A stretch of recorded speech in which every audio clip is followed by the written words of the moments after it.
My name is Sig. I'm a terrible student who has a terrible time focusing, so I'm going to record myself doing this reading aloud in hopes that it allows me to focus on the actual reading. Okay.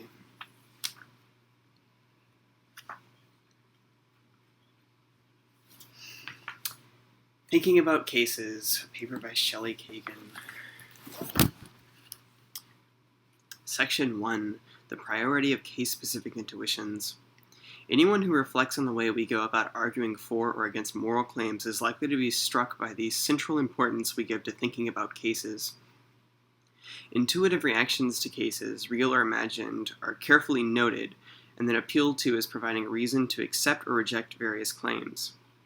When trying on a general moral theory exercise, for example, we typically get a feel for its overall plausibility by considering its implications in a range of cases.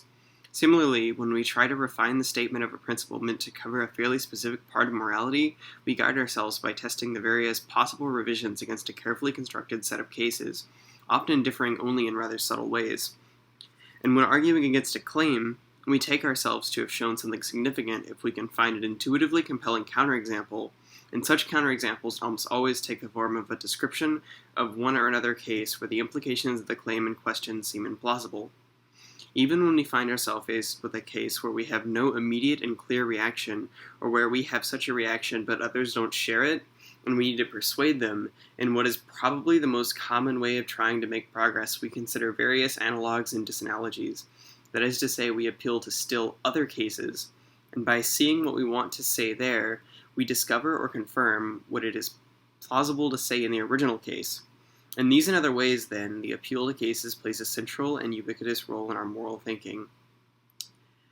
I should probably try to summarize these so I'm actually paying attention, because it's really tempting to just read through on autopilot and not pay attention. So in opening to this paper, we're talking about meta-ethics, I guess, or the specific application of cases to ethical reasoning. So far, we've just defined terms for what a case is. In this case, it's a plausible situation that you use to either confirm or deny suspicions, feelings, intuitions about an ethical argument and moral assertions. Absent compelling reasons to dismiss some particular intuition, most of us are inclined to give our intuitions about cases considerable weight. We trust them to a remarkable extent, using them, as I have already indicated, as the touchstones against which our various moral claims are to be judged.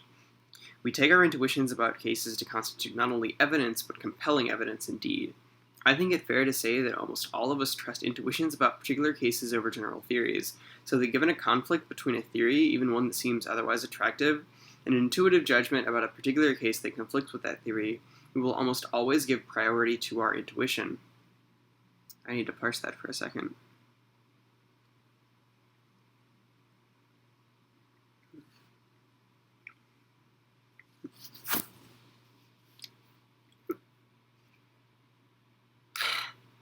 It's kind of silly. It's an argument about the priority of intuitions over general theories that's justified using an intuition about general theories. It is not at all clear to me what to make of this fact. Perhaps our pervasive and deep-seated reliance on intuitions about particular cases, what we might call case-specific intuitions, is misguided. It is puzzling, at any rate, for it seems to me that although the extent to which we rely upon intuitions about cases is widely recognized, we don't yet have anything like an adequate account of our practice. That is, a careful description of various ways in which we appeal to and give priority to our case-specific intuitions. Nor, I think, do we have anything like an adequate justification of our practice.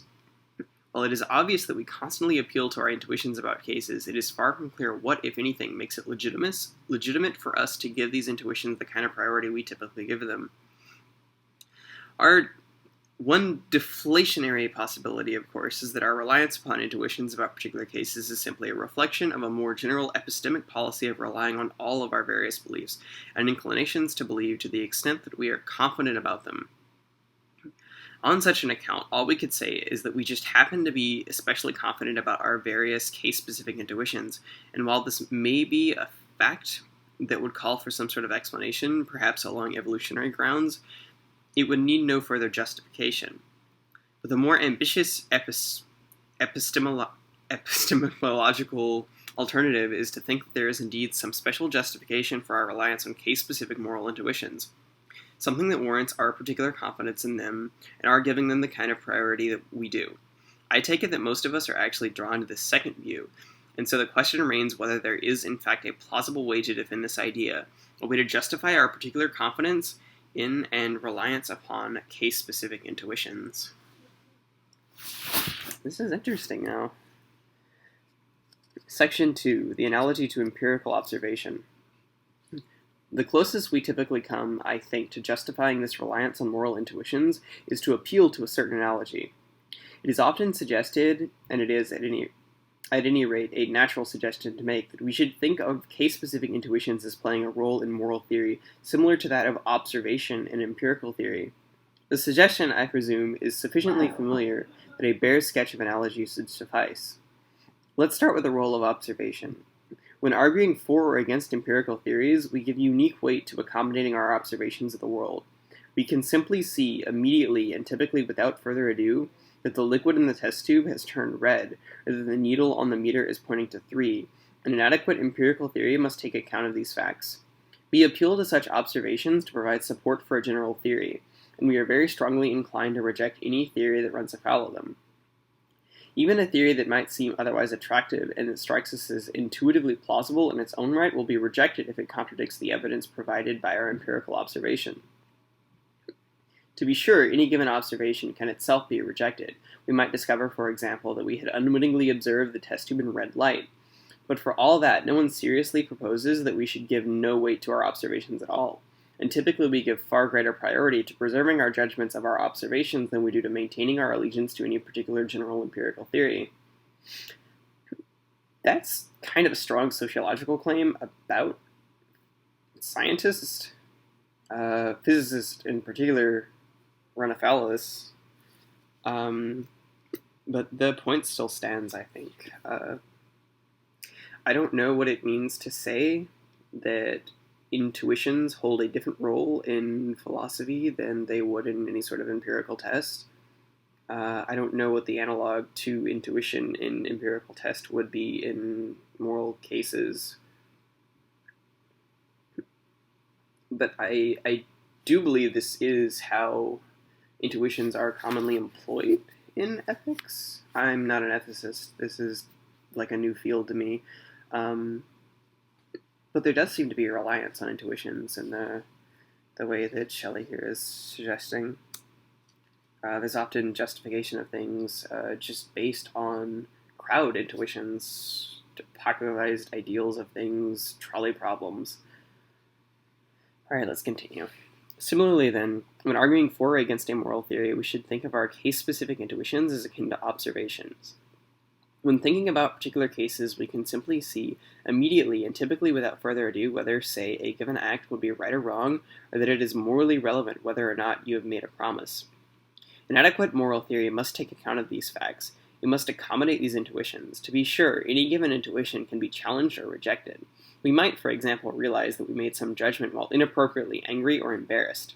But it would be quite implausible to suggest that we should give no weight to our moral intuitions at all. Indeed, even an otherwise plausible moral theory should be rejected if it contradicts the evidence provided by these intuitions. And so, typically, we appropriately give far greater priority to endorsing the judgments of intuitions than we do maintaining our allegiance to... Oh, I'm an idiot. I just read that. The analogy is indeed an appealing one, and it would be silly to dismiss it out of hand, but if we try to take it seriously, certain points of disanalogy immediately suggest themselves. The most obvious worry, also familiar and a natural one to think about, is this. In the case of empirical observation, we have a tolerably good idea of how it is that the observations are produced. Visual observations depend upon the eyes, auditory observations depend upon the ears, and so forth. More generally, empirical observations depend upon the presence of well-functioning sense organs. In contrast, in the moral case, it is not at all obvious how it is that the corresponding observations the moral intuitions are produced. Is there a corresponding organ, a moral sense, that is at work here? If so, it must be admitted that we know precious little about it. Now this complaint must not be understood. The main complaint about an appeal to moral sense had better not be that we don't know how it works, for if that were the complaint, it might not be especially worrisome. I take it, after all, that for most of human history we knew next to nothing about how the various sense organs worked either. But despite our ignorance, what was never in question was the existence of the various sense organs themselves, or that they were indeed sense organs. It was always fairly obvious, for example, that eyes were tied to visual observation, ears to auditory observation, and so on. In contrast, talk of a moral sense is nothing more than a placeholder, a name for a supposed organ of moral intuition, something whose existence we may be led to infer, so as to have an account of the generation of moral intuitions, but concerning which we know virtually nothing else. And it is this, I take it, that gives us ground for skepticism, leaving us worrying that there may be no such organ at all. Yet without a moral sense to correspond to the sense organs, the analogy to empirical observation is threatened. But just how serious is the threat? Actually, this isn't at all obvious. Even if there were no moral sense, no organ generating moral intuitions, the rest of the analogy might still go through. We could still regard moral intuitions as input for our moral theories in roughly the way that we let empirical observations function as input for empirical theories. Perhaps there is no single moral organ or set of organs corresponding to the sense organ. Still, the fact of the matter is that we have the various intuitions, and we can treat them as input, accommodating them and giving them priority in the way that empirical observations are accommodated and given priority. In any event, given the undeniable fact that we do have our various moral intuitions, it is not clear what harm there is in simply going ahead and positing a moral sense in the first place. Presumably something generates the intuitions, they do not arise out of thin air, and if we want to talk about the mechanism or mechanisms responsible for generating them as a moral sense or a moral faculty, it is not clear what objection there can be to doing so, so long as we don't thereby presuppose anything further about the structure or inner workings of that faculty.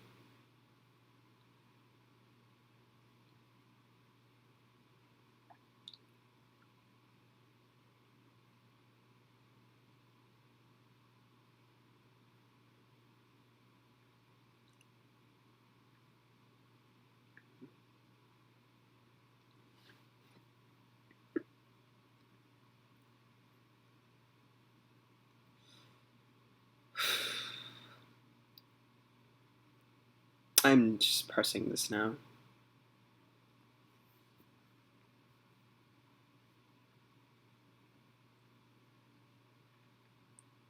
Yeah. The assertion that the lack of understanding about the functioning of the supposed moral sense is kind of confusing to me. I think the point about the analogy to the sense organs as that they exist and that a moral sense exists is a strong point, but I'm not sure exactly how that ties into. I mean, there's no actual thesis presented so far. There's a thesis, but no line of argumentation behind it.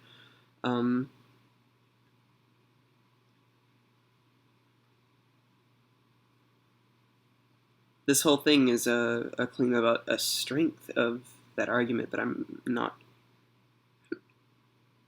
There's no objection to it articulated, or it's kind of unclear what the supposed counter argument is in the first place. I'm just missing something.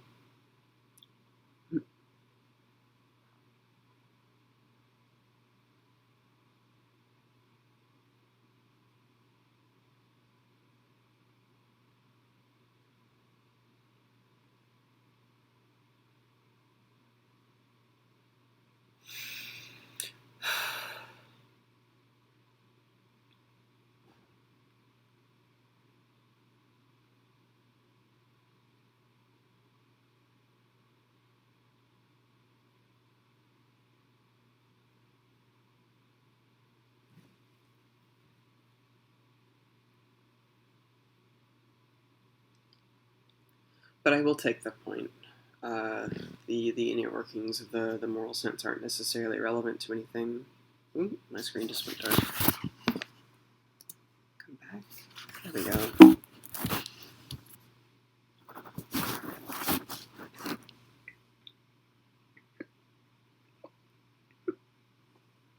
The important question, rather, is whether we have special reason to trust our moral intuitions. Whether or not we posit a moral sense, the question remains whether there is good reason to take our intuitive judgments as evidence in anything like the way we do. Even if there is a moral sense, an organ capable of generating moral intuitions, we still need to know whether it is more or less reliable. It is precisely at this point, of course, that the analogy to empirical observation seems to beg the crucial question. After all, we all come to the discussion already convinced of the general reliability of the sense organs. That is, we all come to this discussion convinced of it. Skepticism about the senses is not a worry we normally embrace when doing moral philosophy. Roughly speaking, then, we take the sense organs to be generally reliable, which is to say that empirical observation are generally reliable as well. That is why empirical theories must accommodate them. Similarly, once we make the assumption that our moral intuitions are generally reliable, that our moral sense, whatever it is generally reliable, then of course it will follow that our moral theories must accommodate our intuitions as well. But what justifies our assumption that our moral intuitions are reliable? Insofar as the analogy to empirical observation presupposes the reliability of our moral intuitions, it is not obvious how it can provide us with any reason to accept the claim that they are indeed reliable. It is possible, however, that the analogy to empirical observation might still be found helpful, even here. For it might be suggested that our reasons for trusting our moral intuitions are analogous to our reasons for trusting the evidence of our senses.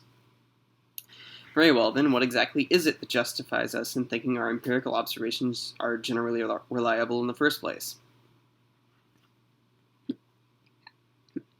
This, of course, is a complicated and much contended question, but at least one attractive answer begins by emphasizing the fact that we find ourselves strongly inclined to believe these observations, immediately and without further ado. And so, in the absence of a good reason to reject them, it is reasonable to continue to accept them. Once more, we are able to incorporate these observations into an overall attractive theory of the empirical world, one which admittedly rejects some of the observations as erroneous, but which for the most part endorses the claims of observation as correct. These two facts, the lack of reason for wholesale skepticism concerning our senses, and our ability to construct an overall theory that in the main endorses our observation, together go a considerable way towards justifying us in taking our senses to be reliable.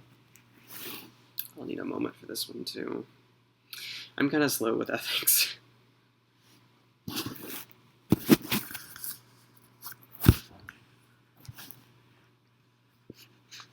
I think I may have a problem here because I don't actually feel the same kind of intuitions about moral cases that are sort of asserted or being contested in this paper.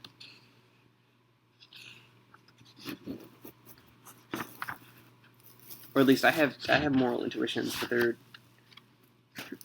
anti-theorist in a way, or more of an immediate rejection of all cases that are presented. I think my immediate reaction to most moral cases is actually just to reject the value of the field as a whole. I guess it's not something that I'll ever specialize in, but I should get over that.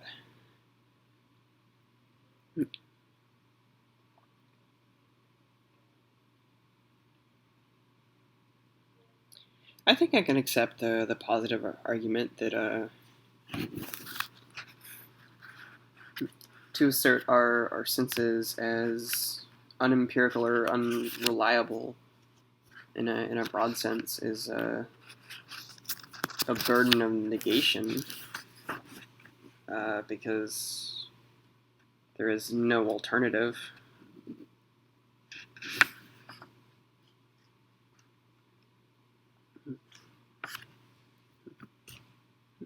In that case, I guess, with moral intuitions, the burden of proof falls on me to reject them, rather than actually just provide an intuition about trolley problems. Of course, to say that our senses are reliable is to say more than that they happen to be accurate, that empirical observations happen to be true. It is to claim that this level of accuracy is non-accidental. There is a connection between truth of the relevant claims and the fact that they are given by empirical observation.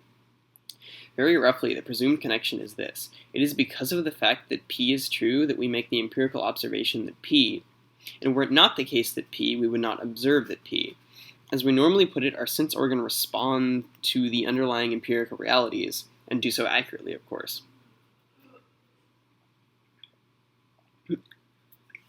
But what justifies us in taking our sense organs to not just accidentally accurate, but reliably responsive in this way? I suspect it is primarily the very two facts already noted. We are strongly and immediately inclined to believe our empirical observations, and we can offer an admittedly incomplete overall theory of the empirical world that largely endorses the claims of observation as correct. Given these two facts, we are justified in believing that ultimately, even if not initially, an account will be forthcoming which will display the inner mechanics of the sense organs in such a way as to explain just how this responsiveness is accomplished. That is, how it is that the non-accidental connection between observation and fact is maintained. Of course, to believe that such an account can be produced is not yet to produce it, and eventually, no doubt, that promissory note must be made good. The account must indeed be produced. But I take it that our belief in the possibility of such an account can justifiably remain a mere promissory note for a good long time, since, as already noted, much of human history we couldn't actually produce even the basic outlines of the relevant accounts.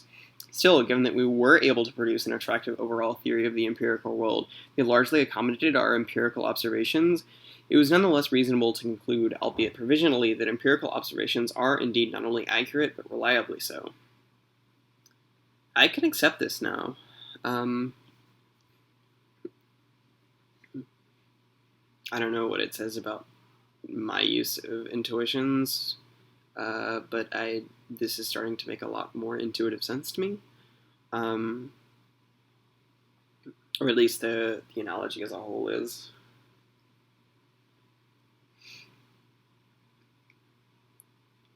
Analogously, then, it might be argued that we are also justified in taking our moral intuitions to be reliable. We certainly find ourselves strongly inclined to believe our moral intuitions immediately and without further ado, and so in the absence of good reason to reject them, it is reasonable to continue to accept them.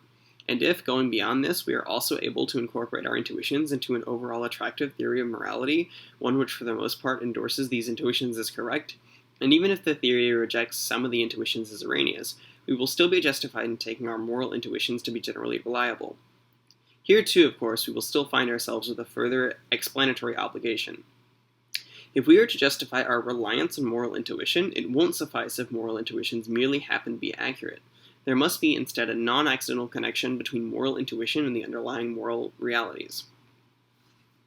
Thus, we must believe that ultimately an account will be forthcoming that will display the inner mechanics of the moral sense in such a way as to reveal how it succeeds in responsive to the moral facts, in quotes.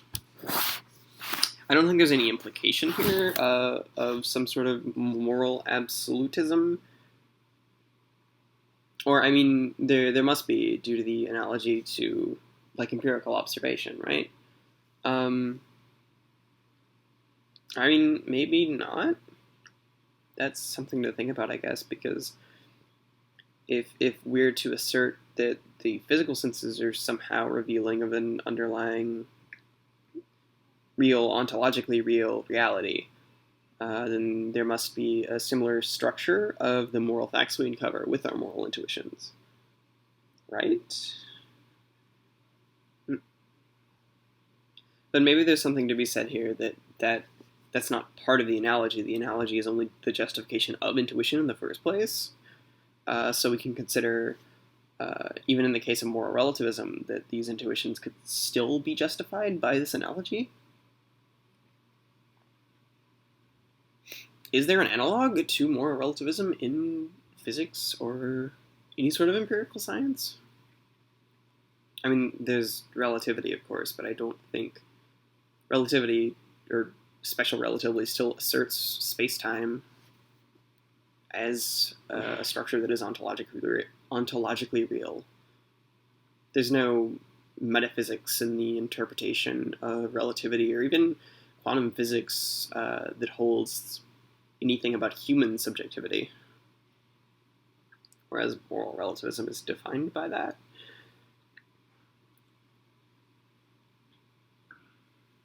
Alright, where was I?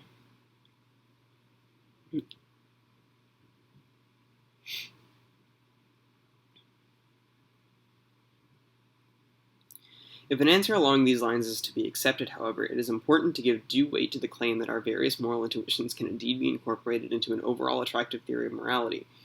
For it is only if we are truly able to construct such a theory that we are entitled to take our moral intuitions to be reliable. To see this, consider the case of empirical observation again, and imagine that we are unable to construct a theory of the empirical world which largely endorses our empirical observation. We would then dismiss the evidence of our senses as unreliable, illusory, not to be trusted. After all, our sense organs can hardly be reliable if empirical observations are not generally accurate, but we are only justified in taking an empirical observation to be accurate given our ability to construct a plausible theory of the empirical world that largely endorses the observation. Thus, if we were able to construct such a theory, we would be forced to dismiss the evidence of our senses as inaccurate and unreliable. The point can perhaps be put this way. The fact that we find ourselves immediately and unreflectively inclined to accept our empirical observations only gives us reason to accept these observations as reliable, given that we have no reason to be skeptical of their accuracy. It provides only a presumptive argument for accepting them. But if we find that we cannot construct an overall theory of the empirical world that in the main endorses these observations, then this very failure provides us with good reason to be skeptical. The presumptive argument provided by the intuitive force of the observations is overcome. Similarly, then, in and of itself, the mere fact that we find ourselves immediately and unreflectively inclined to accept our case-specific moral intuitions provides us with only a presumptive argument for accepting them. If we were to discover that we could not accurately construct an overall moral theory that in the main endorses these intuitions, then this presumptive argument might be overcome, and we would have reason to be skeptical about our moral intuitions. So the question we must ask ourselves is this: can we indeed produce a moral theory that appropriately accommodates our moral intuitions, incorporating them into an overall theory of morality that is itself plausible and attractive? I'm going to stop this video just so I don't end up with a huge non-segmented video file, and I won't crash anything. I'm not actually sure how. This is just photo booth. I don't have decent video software installed on this Mac.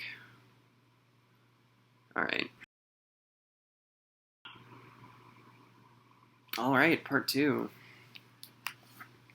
Back to reading. So I should parse that last bit.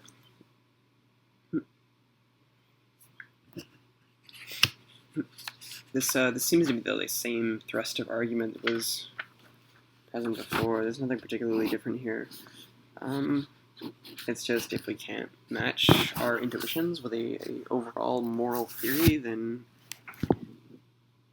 we have no reason to accept them. The entire weight of moral intuitions depends on the theory you generate from them, which I'm maybe a little bit skeptical of, because there seems like there's a situation wherein your moral intuitions might not uncover the entire set of facts that you would need to generate a general moral theory, and you could reject your intuitions just on the fact that they're incomplete. I don't know if this theory wants to assert that an incomplete set of moral intuitions is by nature inaccurate. It seems like there would have to be some sort of middle ground between inaccuracy and accuracy of moral intuitions here, just based on epistemic reasons that our intuitions might not uncover, or we might not be able to enumerate our entire set of intuitions about a case, just because of how we think about those details. Alright, let's continue. I don't think the answer to this question is obvious, especially once we bear in mind that the requisite theory presumably must go beyond merely organizing the various appearances. It must itself be sufficiently explanatory so as to provide at least the beginnings of an account of the relevant phenomenon. Consider the empirical case yet again. We are satisfied that the requisite theory of the empirical world can indeed be produced, but we would not be satisfied if all we could do was organize our various empirical observations into systemic patterns. Instead, what we want, and what we take ourselves to be able to produce, is a theory that goes beyond the surface and provides something of an explanation of the empirical phenomenon that are the subject matter of our empirical observations. We offer, that is, a theory of objects in space and time interacting with one another and with ourselves, a theory that begins to explain how it is that the empirical world can have the particular features recorded in our observations. Similarly, then, in looking for a moral theory that will accommodate our case-specific moral intuitions, it won't suffice if all we can do is organize these intuitions into systemic patterns. Instead, what we need to find is a moral theory that goes beyond the surface and provides at least the beginnings of an explanation of the moral phenomenon that are the subject matter of our moral intuitions. That is to say, we need a theory that offers at least the outlines of an explanation of how the moral domain can indeed have the particular features ascribed by our various intuitions. What I take to be far from obvious is whether we can in fact produce an overall moral theory that is sufficiently explanatory in this way, while still accommodating the bulk of our moral intuitions.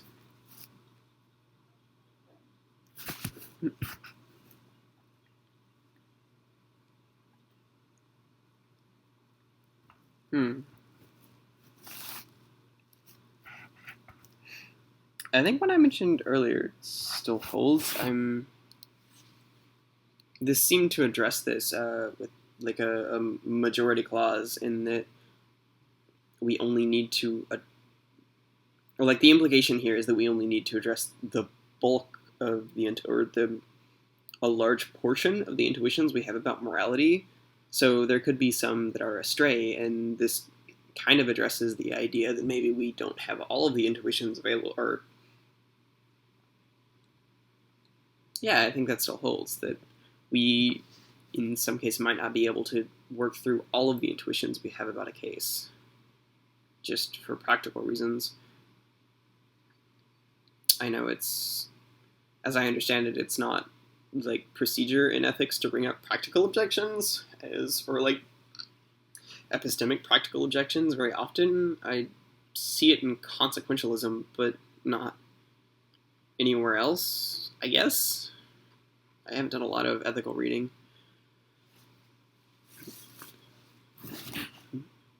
There's a lot of like immediate objections to Mill that are based on like practical epistemic reasons, but I don't know if it's applicable here to just the idea of trusting intuitions.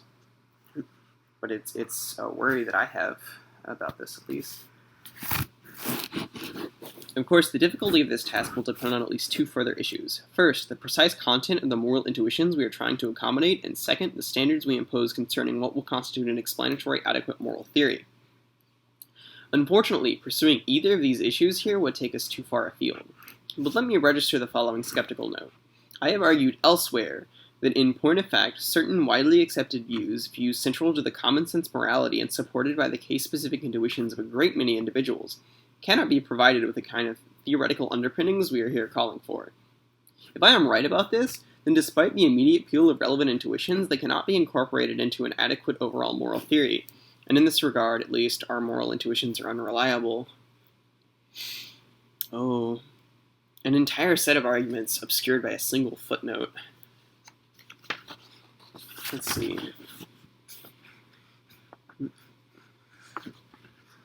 Apparently she's got a book about that particular argument. I'm not sure if I want to read it. I realize, of course, that many people would reject the particular arguments I previously offered concerning the impossibility of providing an appealing and coherent moral theory that endorses these common moral intuitions. It is important to note, however, that in at least some cases, the rejection of these arguments would simply take the form of pointing out how counterintuitive the implications of these arguments are. And in the present context, at least, such an appeal to intuition would constitute begging the question. For insofar as we are trying to establish whether our case-specific moral intuitions are to be trusted or not, a simple appeal to the force of these intuitions shows nothing. We are only justified in trusting our intuitions if we can indeed construct a moral theory that adequately explains and incorporates them, and this, of course, is precisely what I am saying we cannot do. Thus, the mere fact that the conclusions for which I have argued are incompatible with many forceful and widely held intuitions does nothing to show the fact that the requisite moral theory can be constructed. Indeed, as I have already noted, I think there are good reasons to conclude that we cannot, in fact, produce the requisite moral theory. Section 3. Error theories. Let's recap. We have been taking seriously the analogy between moral intuitions and empirical observation, so as to see what might justify our practice of giving our case-specific intuitions the kind of priority that we do. I have been suggesting, of course, that if we are to be justified in trusting our intuitions in this way, there must be an explanatorily accurate moral theory that endorses not all but most of our case-specific intuitions. Okay, so that's extremely relevant, or a lot more relevant than I expected it to be, the fact that it doesn't have to match all of them. Maybe that does ease the worry I had before.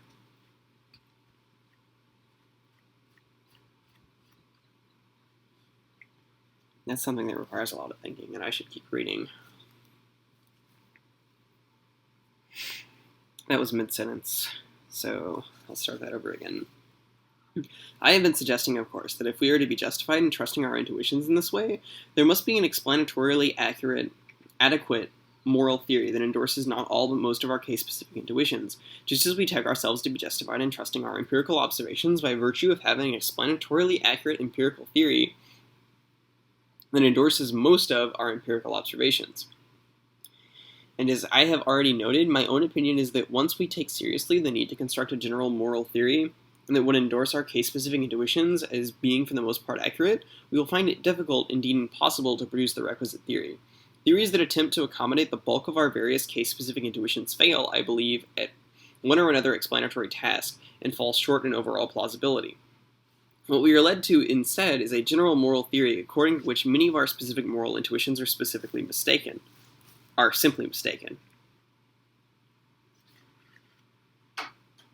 If I am right about this, then at minimum we will have reason to be skeptical about these particular common moral intuitions. More generally, however, and for our current purposes more importantly, we will have reason to conclude as well that moral intuition is not on the whole reliable. Instead, the appropriate stance to take towards our moral intuitions will involve accepting an error theory, according to which at least many of our case-specific moral intuitions are mistaken. Is that self-defeating?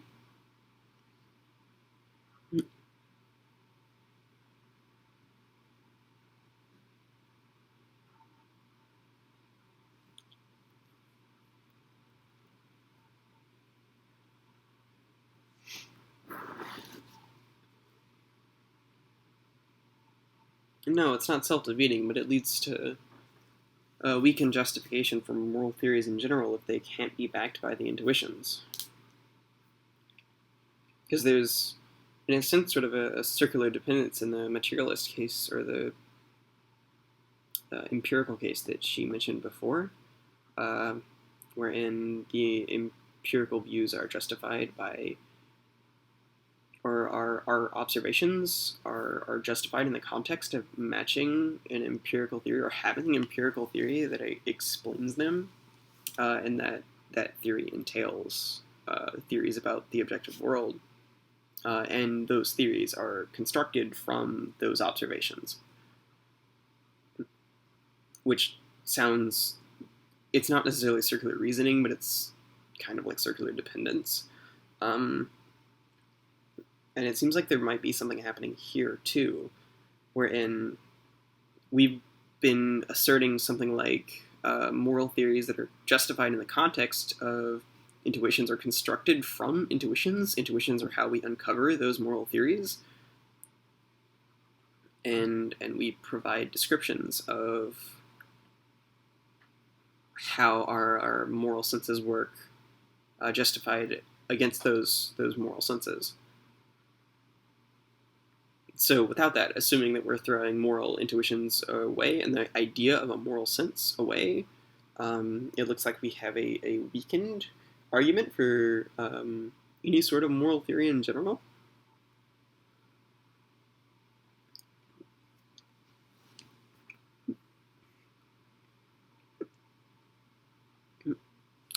Of course, there are various kinds of error theories, some more radical than others, and we've not yet addressed the question of whether our moral intuitions need to be discouraged altogether.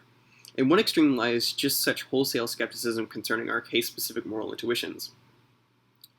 But more modest versions of error theories are possible as well, and it might be that our best overall moral theory still endorses some specific range of moral intuitions, while nonetheless writing off other cases of intuitions as mistaken.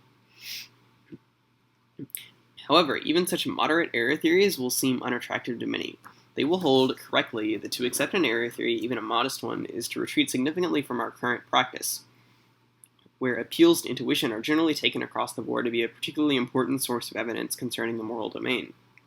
And so, despite my own skepticism, many will insist on remaining optimistic about the prospects for constructing a moral theory that actually succeeds quite generally in accommodating our case-specific intuitions. They will want to reject any error-theoretic approach to moral intuition at all. They will claim that our moral intuitions are, in fact, typically accurate and that we are justified in thinking that it is non-accidental that this is so. Thus, they will insist that we are justified in taking moral intuition to be reliable. There are, however, still further grounds for skepticism about the overall reliability of our moral intuitions that we have not yet considered. What I have in mind is the surprising and typically overlooked extent to which people's intuitions actually differ with regards to specific cases. The extent of the disagreement is overlooked for the simple reason that we normally don't look for such disagreement. We barely entertain the possibility that others may not agree with us, and so we typically don't look around very carefully to see just how widely shared our particular intuitions actually are. And when we do stumble upon such cases of intuitive disagreement, it surprises us. Our own intuitions are sufficiently compelling and powerful that the relevant judgments strike us as virtually self-evident, and we are accordingly shocked if other apparently reasonable individuals don't share them.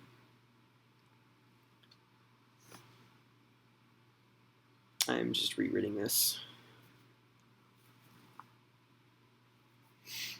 My hair is terrible today.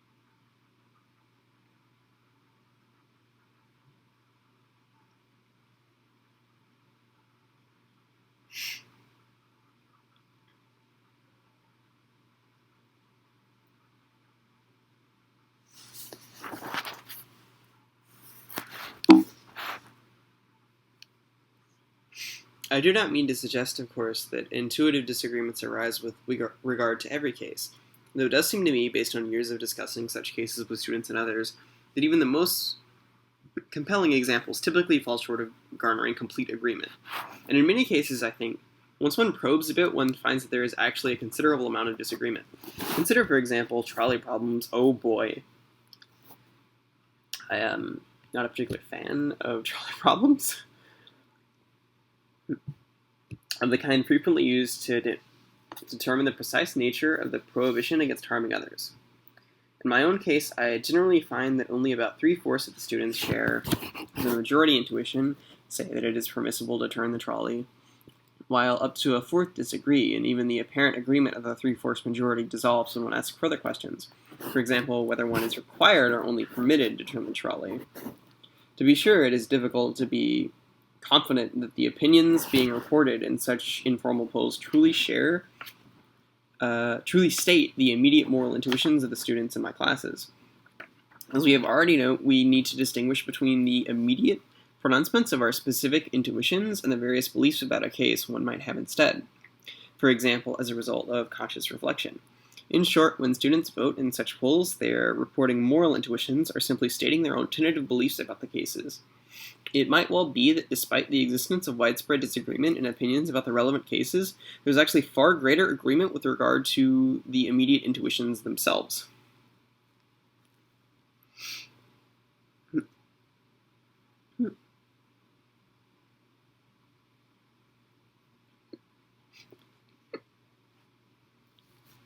This is certainly a possibility, and I don't mean to suggest that I conduct my polls with sufficient care to rule it out. It would only be useful to have some careful empirical studies of these matters. Still, it seems to me likely that intuitive disagreement is indeed a fairly widespread phenomenon. That's a point I can accept. I certainly tend to have intuitions that are different than people I know when I discuss ethics, especially with people who aren't into philosophy.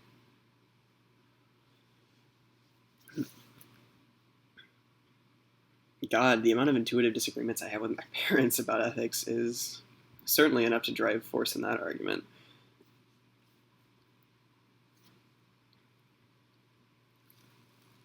What's more, I suspect that such disagreement is far from a random affair. It is not that any given individual almost always agrees with the majority, but sporadically finds himself faced with an idiosyncratic intuition, one as much at odds with the rest of his own intuitions at other times or in other cases, as it is at odds with the majority. If this were the nature of intuitive disagreements,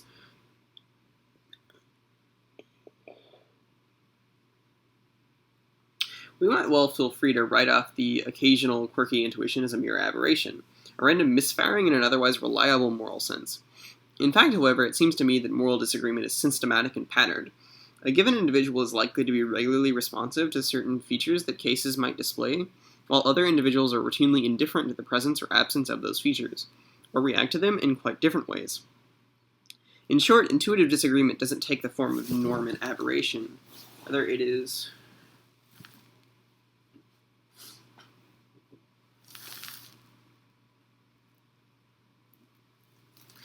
That was weird. Part of my foot is apparently completely numb now.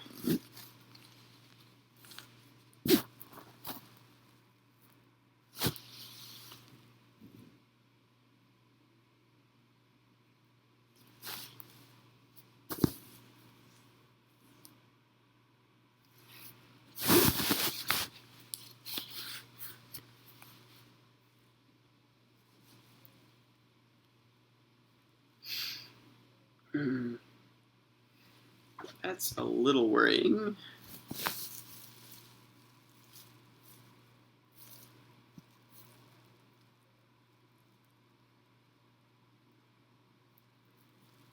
I had just compressed it though. It's fine.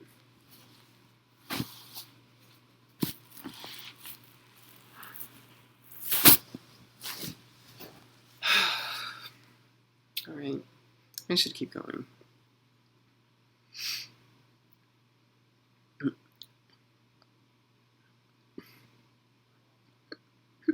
Rather, it is though moral senses fall into distinct types, each with its own regular pattern of intuitive responses. If I am right about this, obviously enough, it greatly complicates the position of anyone who hopes to induce moral intuitions as largely correct. For if people actually differ considerably as to the content of those intuitions, even when thinking about the very same cases, then clearly not everyone's intuitions can be largely reliable. So what should we say? One possibility, I suppose, would be to hold that everyone's intuition is indeed reliable, but only in those areas where there is complete agreement, assuming that such an area of complete agreement is to be found at all. But if we do say this, then we face the difficult task of explaining why intuition is indeed reliable in exactly those areas. What is it about the areas of agreement that makes intuition there function properly? And what is it about the other areas that causes intuition to break down and malfunction? Apparently, even those who hope to endorse moral intuition to this limited extent require an error theory, and an error theory of a fairly subtle sort, for they need to explain why intuition malfunctions in certain areas while working reliably in others. Absent a story about the mechanics of moral intuitions, the workings of the moral sense, any confidence that intuition is indeed to be trusted at all, even where there is agreement, may seem strained or premature. More ambitiously still, some might hold out hope of justifying reliance upon moral intuition even in those cases, considerable as I believe, where there is intuitive disagreement. Clearly, however, this requires dismissing as flawed the moral senses of all those who stand in intuitive disagreement with the intuitions being endorsed. At best, the moral intuitions of only certain individuals can be held to be generally reliable. For the rest, then, we will inevitably need to embrace an error theory of a different sort. We will require an account which explains how most, or at least many people, end up with unreliable moral intuitions, while the moral sense of others nonetheless ends up functioning properly and reliably. And we will need an epistemological account as well, so as to justify us in our positions concerning just whose intuitions it is to be trusted as reliable. Obviously, it won't do simply assume without further ado that it is mind that function properly. This is not to say that these various explanatory burdens could not possibly be met. Once again, an empirical observation provides a helpful analogy, for we do find ourselves in the case of color blindness arguing for something at least roughly comparable. Certain individuals are said to have damaged or flawed visual senses, leading to inaccurate visual observations, in at least a specific range of cases, while the rest of us are held to have properly functioning and reliable visual senses nonetheless. If something like this can be plausibly held to occur in the case of empirical observation, why not in the case of moral intuition as well? Is it so impossible to think that certain individuals are morally blind, cursed with inaccurate moral intuitions, or at least a specifiable range of cases? This is a weird point because it's been a long time since I've seen colorblindness really articulated as a flaw in visual sense, or not a flaw in visual senses, but inaccurate to reality. Because we can easily assert that we are colorblind to parts of the visual spectrum that are not, someone with perfectly functioning vision is not going to see ultraviolet in the same way that someone who's red-green colorblind won't see the differences between those two colors. So it's a little weird to base your argument off of an analogy to that. I don't know when this article was published, but I don't feel strength from asserting that color blindness, or there's an analogy to be made with empirical observation of visual senses that's normative like this, where we could classify this as color blindness as a damage, in the same way that we could classify psychopathy as a moral damage.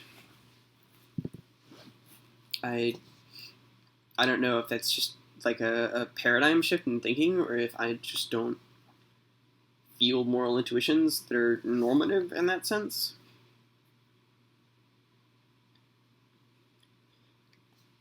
The analogy to colorblindness certainly suggests that something similar might arise in the case of moral intuition as well. But it is one thing to admit the mere possibility of something like this, it is quite another to make good on the claim that moral blindness actually occurs. It's still another thing to warrant applying this label to some particular individual. In the case of colorblindness, after all, we are able to demonstrate even to the satisfaction of the colorblind themselves that their visual apparatus is indeed impaired when they fail to respond accurately to genuine features of the empirical world, features that the rest of us are able to detect through our own unimpaired visual senses. It is far from clear whether anything analogous can be done in the case of disagreement of moral intuitions, or even how one would go about trying to make out a comparable case. Instead, the charge of moral blindness more typically seems little more than name-calling, where we blithely dismiss the intuitions of those who disagree with us, assuming without any further evidence that the mere fact of the disagreement itself is they who are blind rather than us. This is kind of weird for the reason I stated before, that it's a normative statement when it doesn't have to be. Disagreements about intuitions, I don't think need to be, if we're going to assert that there is some sort of moral absolutism, that there is some sort of moral truth that we find by uncovering intuitions, then there doesn't necessarily have to be a fight or a conflicting set of values. We could easily just say in the epistemic practical objection that I mentioned before, that neither of us have a full set of intuitions, and our competing theories, or our competing characterization of our intuitions is misled. It's inaccurate in some form. Maybe not widely, because we have some intuitions that are pointing us in a direction, but it's not the exact heading, because we're missing some. So assuming a disagreement was not super wide, we could rely on just correction, not an error theory as proposed here, but a margin of error. There's also a sense in which we could avoid classification of normative things at all, in that we can make a different type of epistemic argument that just asserts that we can't know moral theories in the same way, or that we can come up with moral theories that describe things that are not epistemically appropriate.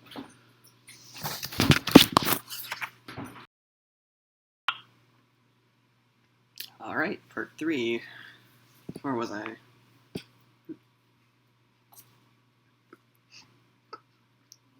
I've been arguing that given the nature of intuitive moral disagreement, no one, not even those who hope to endorse moral intuitions as generally reliable, can escape the need to accept some kind of error theory with regard to at least many moral intuitions. And I have suggested as well that until we produce at least the beginnings of a story about the mechanics of moral intuition, it is difficult to be confident that the requisite error theory can be produced. Attempts to limit the error theory so that it impugns only a certain range of intuitions or a certain group of moral senses may easily fail, so that we are left with no good reason to believe our moral intuitions to be especially reliable at all. But I do not mean to suggest that matters are particularly easier for those who hope to embrace far more radical error theories, dismissing most or all of our moral intuitions as suspect. For the fact is, producing a plausible error theory, even of this radical sort, is extremely difficult as well. Consider, for example, the suggestion that is sometimes made that our case-specific intuitions can be dismissed out of hand, as the mere historical byproduct of outdated religious views, or neuroses about sex, or what they are merely the result of internalizing dubious moral teachings received in childhood.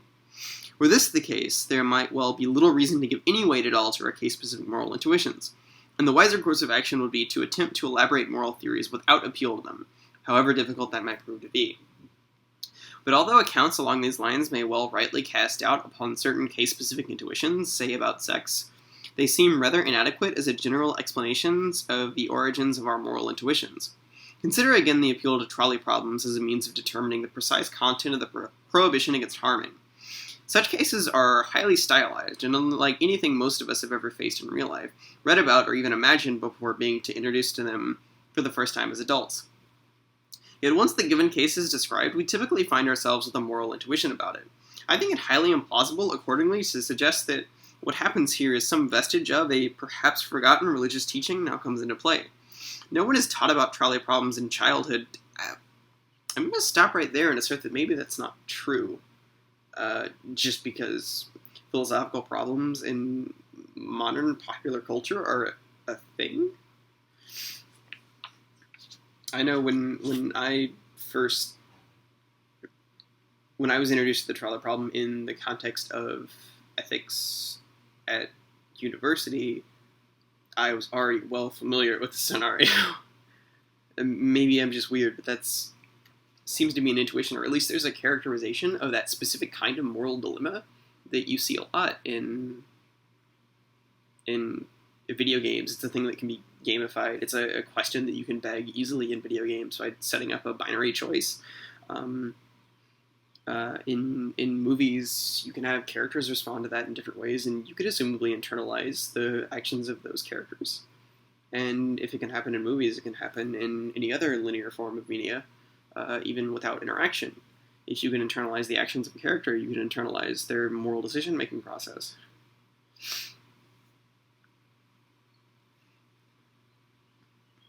Alright, let's continue. Nor anything remotely similar to them. Let's not continue. That's an assertion that I really want to resist. And yet we still find ourselves with intuitive reactions to the cases once they are described. And thus, whatever the actual origins of these case-specific intuitions, we cannot dismiss them as artifacts of outmoded or unjustified teachings and accidental historical influences. For the simple fact of the matter is that most of our case-specific intuitions cannot be plausibly explained in this way.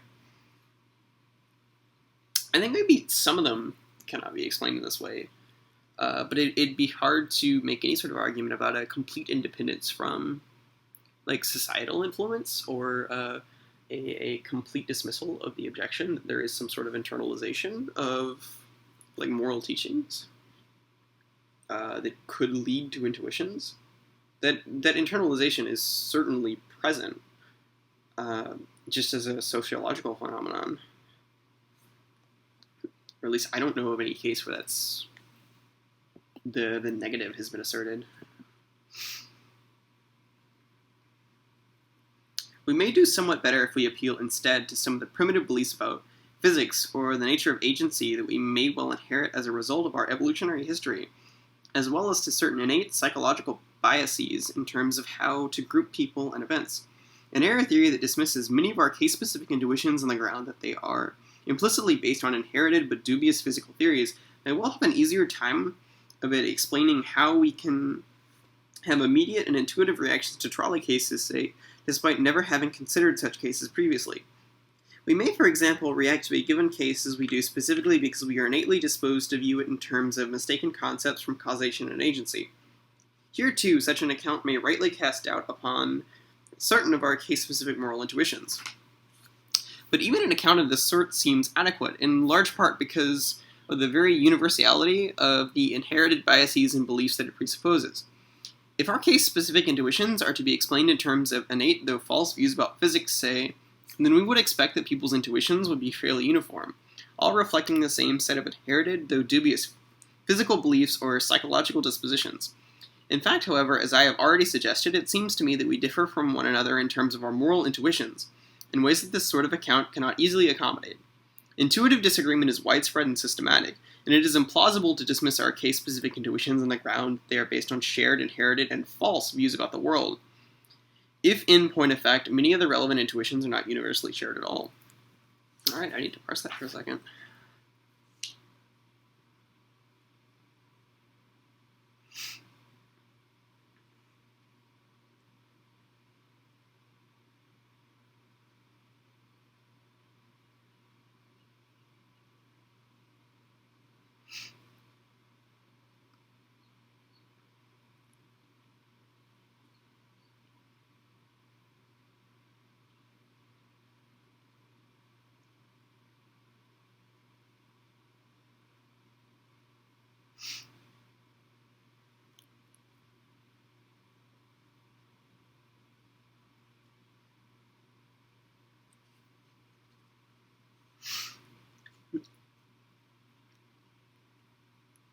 This is an argument for an error theory that just asserts that we're bad at metaphysics, which is a strange argument to make, in my opinion.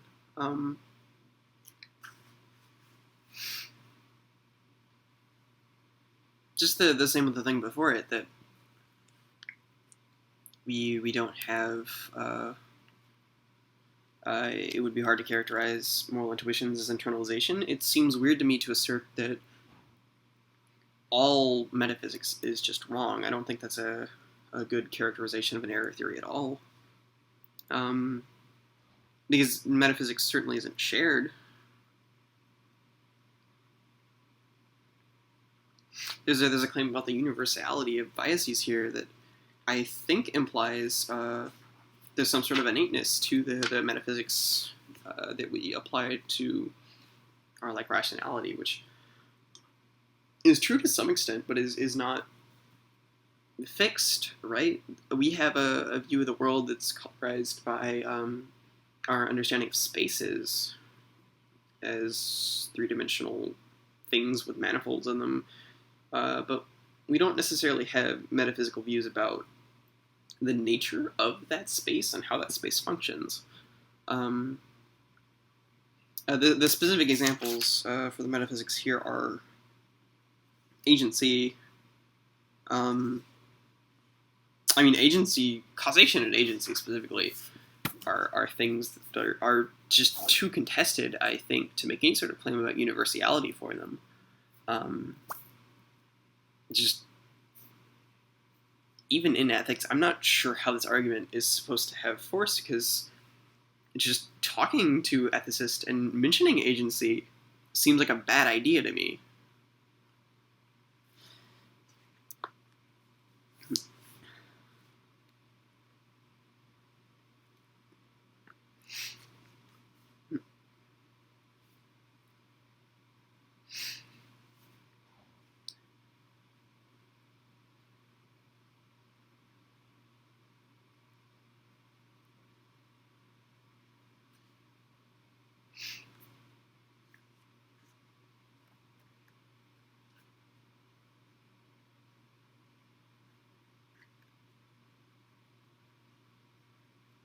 Okay, maybe I'm just misinterpreting that.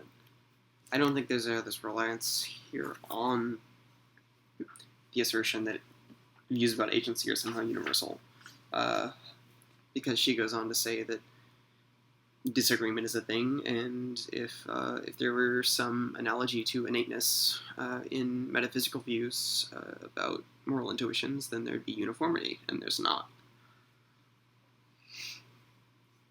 Maybe I'm just an idiot.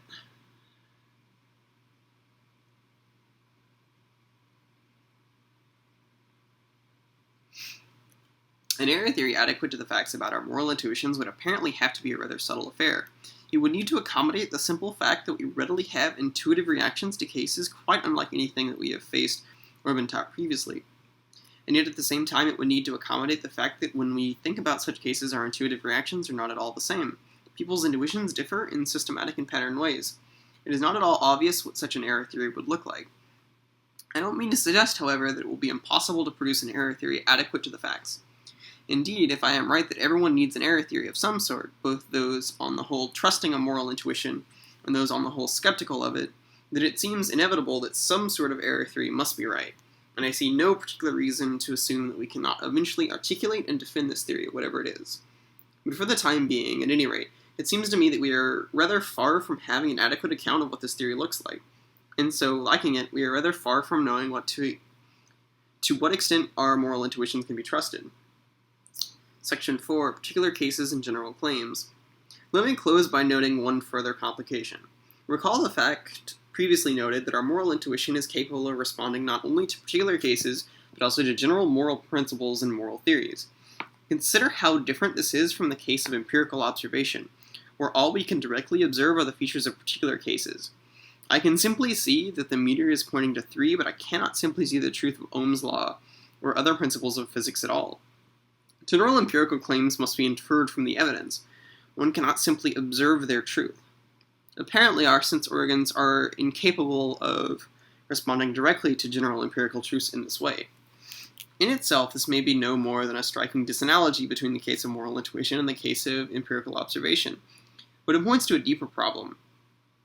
For we have also already noted the fact that we do not give the same kind of priority to our intuitions about general moral claims. What we particularly trust, rather, are case-specific intuitions, so that given a conflict between an intuition about a particular case and an intuition about a general moral claim, we are always inclined to endorse the intuition about the particular case, at least insofar as what we are attending to is the evidential force of the intuition itself. We give priority not to intuition in general, but more particularly to our case-specific intuitions. Yet how is this fact to be explained? If the situation were like that of empirical observation, with the relevant sense only capable of responding directly to particular cases rather than to general principles as well, there would of course be nothing further to explain. Although no doubt we would ultimately want to explain just why it is that the given sense can respond only to particulars. But given that moral intuition is capable of reacting both to particular cases and to general principles, we do need a further explanation. We need to understand just why it should be the case that intuition is particularly reliable only with regards to specific cases. What makes our intuition more reliable for that one sort of object rather than the other? Once we put the question this way, however, it may seem that the answer won't be particularly hard to come by. Even if moral intuition, unlike empirical observation, is capable of reacting to particular cases and to general claims, there is no particular reason to assume that it will be equally adept at handling both kinds of objects, although no doubt the details of the explanation will lead to a weighted theory of the inner mechanics of moral sense. There is nothing particularly perplexing in the claim that intuition reacts more reliably when directed to one particular kind of object. But this reassuring answer is itself threatened by the realization that this very distinction between two kinds of objects for intuition may well be misguided. For the fact of the matter, I believe, is that when we react to particular cases, we are actually reacting to things of the very same type as when we react to general moral claims. It is easy to lose sight of this, given our common practice, one that I have followed in this paper well, of saying that we are reacting to particular cases. But what we are actually reacting to, I think, are types of cases. This is easy to see in the situation where the kind of case we are thinking about is purely imaginary. What we are presented with is only a description, and typically all things considered a fairly thin description at that. There is no actual particular concrete case that we are confronted with. So when our intuition tells us, say, that some particular act would be the right thing to do in that particular case, what we are actually intuiting, it seems, is that a certain kind of act would be the right thing to do in a certain kind of case. And, of course, is a general moral claim. The same thing is true, I think, even when the particular case being judged is an actual one. Again, this is easier to see if the case, despite being real, is not one that we actually observe. We might only be told about the case, which means, of course, that we are again presented with a mere description. What this means, I take it, that we are not actually reacting to a particular concrete case, but rather to a type of case. So here too, when we react to the case, what we are actually intuitively responding to is, it seems, something general. We are intuitively seeing that, say, this kind of act would be the right thing to do in this kind of case.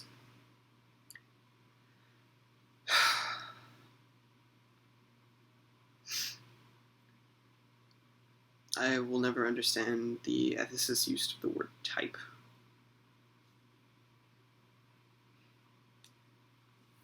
It seems to me that a concrete case is also a type of case.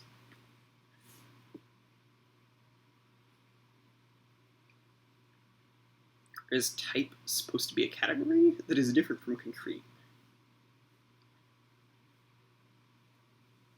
Are we making a distinction between virtual cases and concrete cases? Or abstracted cases? And that would seem like a matter of degree if our... I don't know, that point's not particularly relevant to the paper. Although the point is controversial, I think the same is probably true even in those situations where we are literally faced with an actual concrete case. Even in a case like this, I suspect that what we are actually responding to is its being a case with various salient features. By virtue of being literally faced with a case, able to observe it for ourselves, we better come to see that it has certain features, and we then intuit the right thing to do given a case with these features is such and such. But if that is right, then here too, we are reacting to something general. We are seeing that such and such an act is the right thing to do in this kind of case.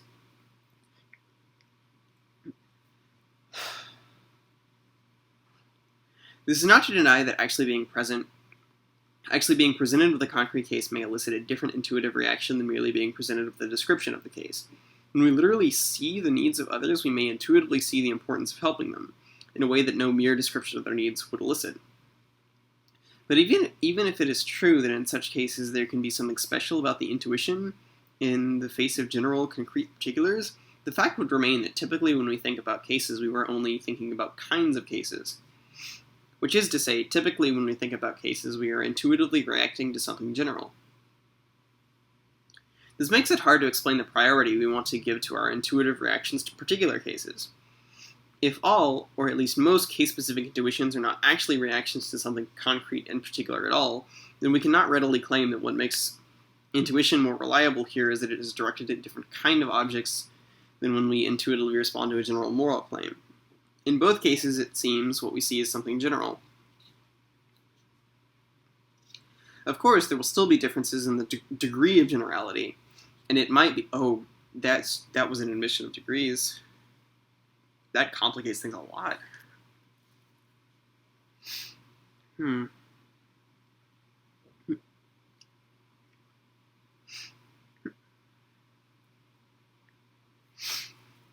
I need to reread some things for that.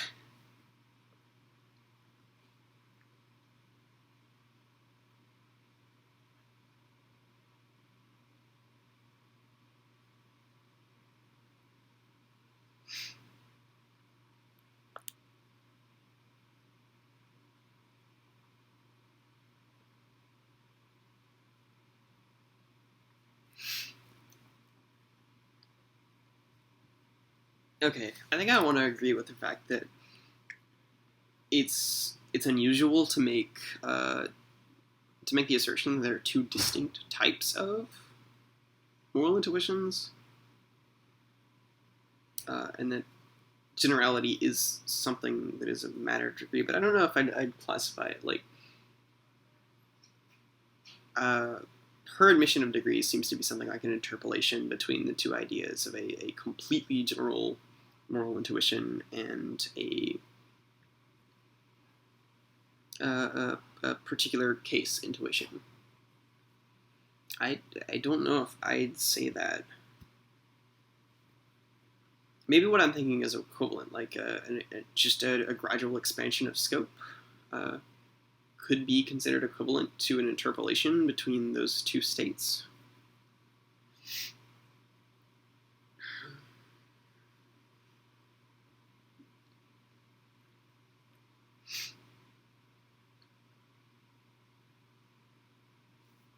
Of course, there will still be differences in degrees of generality, and it might be that what we should give priority to are intuitive reactions to the less general rather than the more general. But this too calls out for explanation, and it is not clear what could be said in its defense. When we face the fact that typically, at least when we think about a case where we're indeed only thinking about it, we are reminded of the fact that intuitive reactions are, in some suitably broad sense of the term, a priori. Typically, at least, we don't need to actually see the case, we only need to think about it. But it is not, as far as I can see, a general feature of a priori that such thoughts are more reliable when they are directed to less general rather than the more general. So it remains unclear why moral intuition should thought to be particularly reliable in just such cases. Section 5, Conclusion. I have been arguing that our reliance upon case-specific moral intuitions is problematic and in need of a justification that we do not yet possess. More importantly, of course, anyone is going to rely on intuition at all, and that I think means all of us, needs to explain exactly why we are justified in taking intuition to be particularly reliable in the first place. This is a justificatory burden that has not, I think, been satisfactorily discharged. In particular, despite the obvious appeal of an analogy to the case of empirical observation, there are, it seems, sufficient disanalogies here so that, at a minimum, considerably more needs to be said. Furthermore, if, as I think, we must all accept some sort of error theory, whether modest or radical, with regard to moral intuition, then we must face the further fact that providing an adequate error theory is itself a surprisingly difficult task. Apparently, our reliance upon intuition must be tempered, but how or in what ways is not yet clear. In sum, the extent to which intuition is to be trusted, if at all, remains unsettled. Our reliance upon moral intuition remains troubling. Still, the fact remains that despite these questions, we are all inclined to attend to our case-specific intuitions. We worry when our moral beliefs run afoul of them, and we take comfort in the extent to which our moral beliefs accord with them. It may well be that I believe that our moral intuitions are less respectfully accorded, but it is difficult to believe that we could ever make do without it altogether.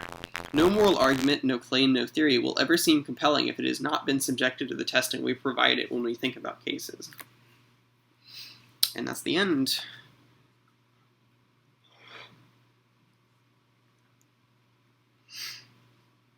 This is a good idea. I think I have a much better understanding and map of this than I normally have when I read these longer papers. And I have opinions about this one now. I'm still fairly convinced that there's certainly no reason to assert that we can't